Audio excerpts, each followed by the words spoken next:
Hi everyone. This week's video is focusing on probationary periods and clauses that can be contained in the contract of employment to provide for a period of review and earlier termination rights. The vast majority of employment contracts now contain the probationary period clause. Any such period has to now be set out according to the revisions to the Employment Rights Act in April 2020. We have come across businesses who have suggested that this is a sort of pre-employment period where somebody is not actually in active service and the employment is confirmed once that is completed. That is incorrect. Continuous service continues to accrue, and there are certain day one rights, such as the right not to be discriminated against, which will apply from the start of the probationary period. So the purpose of that period is to provide a suitable amount of time in which the business can assess the employee's suitability, performance, potential for the future. And ideally, at the induction process, the business will set out exactly what those expectations are, standards that must be met, and potentially targets that have to be achieved during that time. Typically, the period will last for an initial 3 or 6 month period, and there tend to be minimal rights to notice that apply. So after 1 month of service, all that's needed is a week either side to terminate the contract if it isn't working.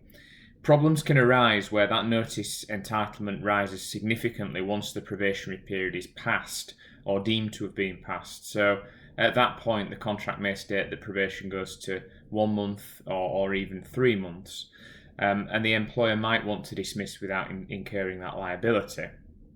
In our experience, the disputes arise where the probationary review has not taken place until the initial probationary period has expired.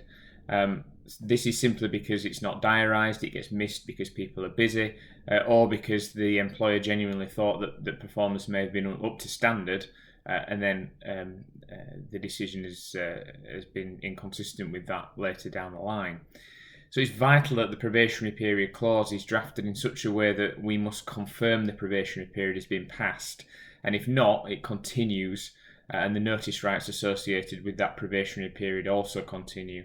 So the condition in the clause is that we have to have undertaken the review and confirmed somebody has passed the probationary period, otherwise status quo is maintained. That can't last indefinitely, but at least it gives some breathing space for the employer to conduct that review a little bit outside of that window.